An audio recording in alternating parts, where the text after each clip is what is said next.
എന്നെ സംബന്ധിച്ചുള്ള ഭയങ്കര ഷോക്കായിരുന്നു. കാരണം ഞാൻ അദ്ദേഹത്തിൻ്റെ കൂടെ കുറേ ടൈം സ്പെൻഡ് ചെയ്തിട്ടുണ്ട്. അപ്പോൾ ആ പടം കഴിഞ്ഞ് അദ്ദേഹം ഒരിക്കൽ എന്നെ വിളിപ്പിച്ച് ദുബായിൽ കൊണ്ടുപോയി. അദ്ദേഹം ഡിന്നറിനെ വിളിച്ചു. അദ്ദേഹത്തിനൊരു പ്രൊജക്റ്റ് ചെയ്യണം എന്നുള്ളൊരാഗ്രഹമൊക്കെ പറഞ്ഞു.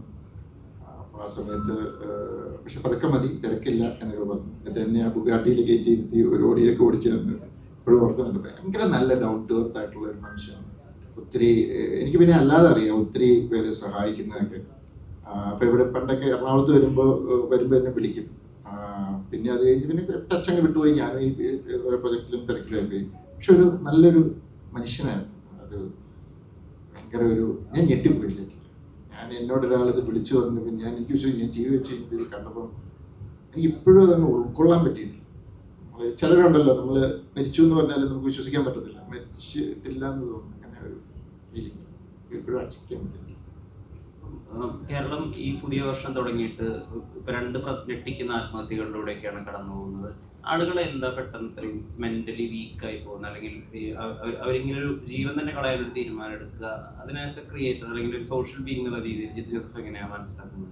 ഇപ്പം ഇതിനെക്കുറിച്ച് പല കാരണങ്ങളുണ്ടാവാം. ഒന്ന് സ്ട്രെസ്.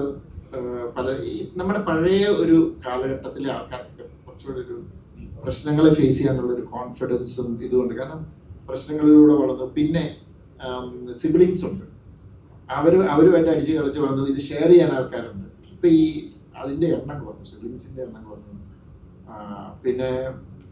പിന്നെ ഒരു ആവശ്യമില്ലാത്ത ദുരഭിമാനം എന്നൊക്കെ പറയും ചിലർക്കൊരു നല്ലൊരു ക്ലീൻ ഇമേജിൽ പോയിക്കൊണ്ടിരിക്കുന്ന ഒരാളെ സംബന്ധിച്ച് ഈയിടെ പെട്ടെന്ന് സോഷ്യൽ മീഡിയ അല്ലെങ്കിൽ എന്താ പറയുക പബ്ലിക്കിൻ്റെ മുമ്പിൽ ഞാൻ വേറൊരു ആളായിട്ട് ചിത്രീകരിക്കപ്പെടുമെന്ന് പറഞ്ഞാൽ ചിലർക്ക് ഉൾക്കൊള്ളാൻ പറ്റത്തില്ല. അവർക്കത് പിന്നെ അയാൾ തെറ്റിയിട്ടില്ലായിരിക്കും, പക്ഷെ അയാൾക്ക് അതിനോട് തിരിച്ച് പൊരുതി നിൽക്കാനോ ഒന്നുമില്ല. അയാൾക്ക് പിന്നെ സമൂഹത്തിന് ഫേസ് ചെയ്യാൻ ഉള്ള ഒരു ബുദ്ധിമുട്ട്. ഭയങ്കര അങ്ങനെ വീക്ക് മൈൻഡഡ് ആകുമ്പോൾ എടുക്കുന്ന ഇങ്ങനത്തെ ഒരു ഡിസിഷനാണ്. പക്ഷേ അന്നേരം ഒരാളുമായിട്ട് സംസാരിക്കാൻ പറ്റിയാൽ ചിലപ്പോൾ അതങ്ങ് ഒഴിവായി പോകും. പക്ഷെ അങ്ങനത്തെ ഒരു ഭയങ്കര മനസ്സിൽ എന്താ പറയുക തീരെ ഒരു ബലമില്ലാത്ത ആൾക്കാർ നമ്മുടെയൊക്കെ ലൈഫിൽ ഉണ്ടാവുമല്ലോ. അതാണ് ഇപ്പൊ എനിക്ക് ഒത്തിരി സൈക്കോളജിസ്റ്റ് ആയിട്ടുള്ള ഇങ്ങനത്തെ ഇപ്പൊ നമ്മൾ തന്നെ സിനിമ തുടങ്ങുന്നത് അങ്ങനത്തെ ഒരു സൈക്കോളജിസ്റ്റ് ഇതിൽ തന്നെയാണ്. ഇപ്പൊ അങ്ങനത്തെ ആക്ച്വലി പണ്ടൊക്കെ ഒരു സൈക്കോളജിസ്റ്റിന്റെ അടുത്ത് പോകാന്ന് പറഞ്ഞാൽ ഞാൻ പറയുന്നത് എന്റെയൊക്കെ സൈക്കോളജി എന്താണെന്ന് തോന്നുന്നു എന്നായിരുന്നു. ഇപ്പൊ അങ്ങനെയല്ല.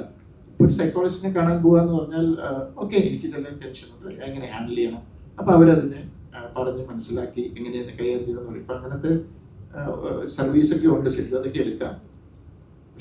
ബേസിക്കലി എനിക്ക് തോന്നുന്നത് നമ്മുടെ ഇപ്പോഴത്തെ സോഷ്യൽ സർവീസ് എല്ലാവരും ഒന്ന് ചുരുങ്ങുവാണ്. പിന്നെ ഈ സോഷ്യൽ മീഡിയ ഭയങ്കര സ്ട്രെസ് തരും, മനസ്സിലായോ?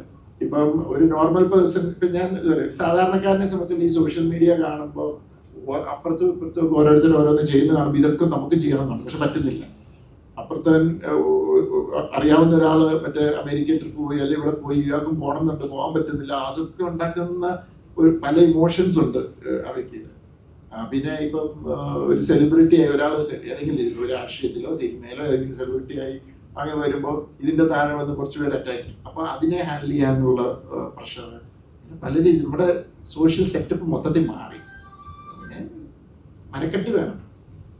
പക്ഷേ ഈ പറഞ്ഞ റോയ് സാറിൻ്റെത് ഞാനും ഞെട്ടിയിരിക്കുകയാണ്. ഇതേപോലെ വളരെ ഗ്രൗണ്ട് ലെവലിൽ നിന്ന് വന്ന ഒരാൾ അത് ചെയ്യണമെങ്കിൽ അപ്പം മേ ബി എനിക്കറിയാൻ പറ്റും. ഐ എം സ്റ്റിൽ ഭയങ്കരമായിട്ടും എനിക്കാണ് മജോറിറ്റി ആൾക്കാർ അദ്ദേഹത്തെ അറിയാവുന്ന മജോറിറ്റി ആൾക്കാരും സ്റ്റണ്ടാണ്, അവർക്ക് ഇത് എന്താണെന്ന് മനസ്സിലായിട്ടില്ല.